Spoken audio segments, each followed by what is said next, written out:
Lantas apakah ini tanda daya beli masyarakat memang meningkat atau justru daya pinjol yang semakin kuat? Menariknya data Badan Pusat Statistik menunjukkan di saat banyak pihak yang bicara tentang pengetatan keuangan, ada satu wilayah di ibu kota yang justru juara dalam urusan belanja. Ya, Jakarta Selatan menjadi wilayah yang sering disebut sebagai pusat gaya hidup urban. Untuk mengetahui selengkapnya, rekan saya Rian Antono akan menjelaskannya untuk Anda. Silakan Rian. Ya, terima kasih Alan Gracia atas informasi sebelum disampaikan, dan pemirsa kita akan membahasnya terkait dengan di tengah tingginya aktivitas pembiayaan dan juga pinjaman digital. Muncul pertanyaan, apakah ini tanda daya beli masyarakat semakin kuat atau justru konsumsi yang didorong oleh pinjol atau pindar semakin meluas? Untuk melihat gambarannya lebih jelas, kita akan coba lihat kota yang konsumsinya paling menarik perhatian. Jakarta Selatan, ya, anak-anak Jaksel nih lagi-lagi menorehkan prestasi yang cukup menarik, bukan soal pendidikan atau teknologi tapi soal belanja. Data BPS ini menunjukkan warga Jakarta Selatan mencatat pengeluaran per kapita tertinggi, bahkan nilai 2 kali lipat dari rata-rata nasional. Nggak percaya, saya akan membahasnya dalam Warga Jaksel, juara belanja se-Indonesia. Kita akan lihat di slide selanjutnya. Ya, ini adalah pengeluaran per kapita nasional atau dalam besaran juta rupiah. Di tengah isu daya beli yang menurun atau sentimen global yang memang membuat pendapatan masyarakat ikat pinggang, data justru menunjukkan sebaliknya. Kalau kita lihat tren nasional, pengeluaran per kapita masyarakat ini terus meningkat dari tahun ke tahun. 2019 kita bisa lihat, kita akan perlahan-lahan melihatnya. Ini 2019 pendapatan per kapitanya sebesar 11,3 juta rupiah. Dan ini naik konsisten hingga mencapai 12,8 juta pada tahun 2025.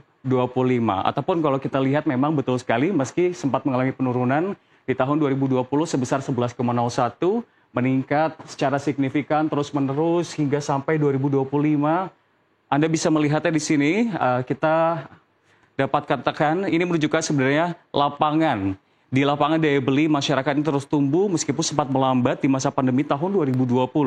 Dan yang paling terasa ini di kota-kota besar terutama Jakarta Selatan. Dan kita akan bahas di slide selanjutnya terkait dengan data ini. Oke. Ini adalah kota dengan pengeluaran per kapita tertinggi tahun 2025. Dari seluruh kota di Indonesia, Jakarta Selatan menempati posisi pertama. Oke. Pengeluarannya sebesar 26,39 juta rupiah per tahun. Ini menempati posisi puncak pertama, dan juga bisa kita lihat kota-kota ini selain kota Jakarta Selatan ada Jakarta Barat di peringkat kedua, kota Denpasar di peringkat ketiga. Inilah besarannya. Yogyakarta hingga Bandung terendahnya 19,28 dari deretan kota atau kabupaten tertinggi, dan semuanya punya ciri khas yang sama, yakni adalah urban, produktif, dan juga konsumtif. Kombinasi yang membuat roda ekonomi berputar cepat, tapi siapa saja yang paling cepat meningkatkan belanja mereka dalam beberapa tahun terakhir? Kita akan lihat di slide selanjutnya. Oke, 5 kota dengan kenaikan pengeluaran per kapita terbesar 2019 hingga tahun 2025. Jika dilihat dari laju pertumbuhan, Surabaya justru mencatatkan peningkatan tertinggi. Oke, ini dia. Surabaya. Lalu juga naik lebih dari 2,8 juta per orang dalam 6 tahun terakhir. Sementara itu untuk Balikpapan juga mengikuti di 2,69, 2,54 di Jakarta, Pekalongan, dan juga Kertanegara. Artinya tidak hanya kota besar di Jawa, tapi juga kota-kota di luar Jawa ini mulai menunjukkan peningkatan daya beli yang kuat. Lalu yang menjadi pertanyaan, apa sebenarnya yang bikin warga Jakarta Selatan juara dalam urusan belanja? Kita akan lihat hasil analisis saya dan teman-teman tim dari Nusantara Economic Updates. Pertama, kita akan melihat daya beli yang tinggi.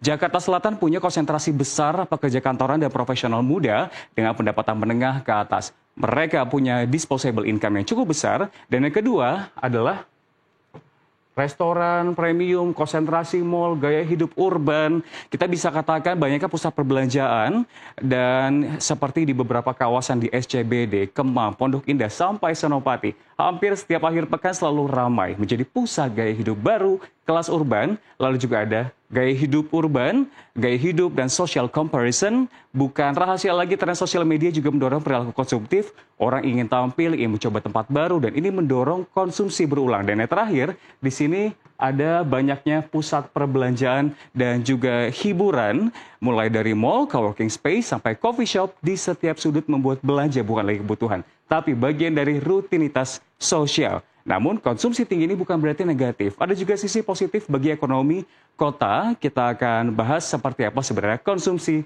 tinggi di slide selanjutnya. Ya, dampak ekonominya seperti yang saya sampaikan tadi pemirsa. Konsumsi tinggi, perputaran uang makin cepat. Lalu juga retail tumbuh, meningkat, restoran berkembang, lapangan kerja ikut tercipta. Ini menjadi magnet bisnis baru. Banyak merek lokal dan internasional memilih membuka cabang pertama mereka di Jakarta Selatan. Dampaknya kontribusi terhadap PDB DKI Jakarta meningkat. Selain itu juga pola ekonomi kota juga bergeser. Kalau dulu perekonomian DKI banyak bertumpu pada sektor keuangan dan industri, kini sektor jasa, kuliner, dan hiburan justru jadi penggerak utama. Tapi di balik lihat ini juga ada tantangan yang nggak bisa diabaikan. Tantangannya apa saja? Kita akan lihat di slide selanjutnya. Ini terkait dengan informasi pengantar yang disampaikan Ellen tadi. Ada overspending, lalu juga ada tekanan sosial, ada ketimpangan ekonomi, hutang, dan terjerat pinjol. Karena memang data dari berbagai survei ini menunjukkan bahwa hutang konsumtif dan pinjaman online meningkat signifikan di kalangan usia produktif, terutama di kota besar seperti Jakarta. Misalnya OJK yang mencatat mayoritas peminjam di P2P lending atau pinjaman online ini berasal dari kelompok usia 19 sampai 23 tahun. Dan ada juga memang total utang masyarakat Indonesia dari layanan pinjol yang menembus 84,66 triliun rupiah per Juli 2025. Tren pinjol ini memang terus meningkat dalam 2 tahun terakhir dan semua memang terjadi karena serba digital, kemudahan untuk melakukan transaksi digital dan juga kemudahan untuk proses assessment ketika kita ingin meminjam pinjaman online. Muncul ketimpangan ekonomi baru antara kelompok berpendapatan tinggi dan masyarakat yang ingin pengeluarannya ini terbilang stagnan. Ini menjadi tantangan bagi pemerintah daerah untuk memastikan pertumbuhan ekonomi tetap inklusif dan berimbang. Jadi warga Jaksel boleh juara belanja, tapi tetap perlu juara juga dalam hal perencanaan keuangan. Demikian informasi pada pagi hari ini. Saya kembalikan ke Ellen Gracia. Ya, terima kasih Rian Antono atas pemaparannya. Tentunya selain pengeluarannya yang meningkat, kebijaksanaannya dalam pengeluaran juga harus meningkat, begitu ya. Betul Terima sekali. kasih Rian atas pemaparannya di hari ini.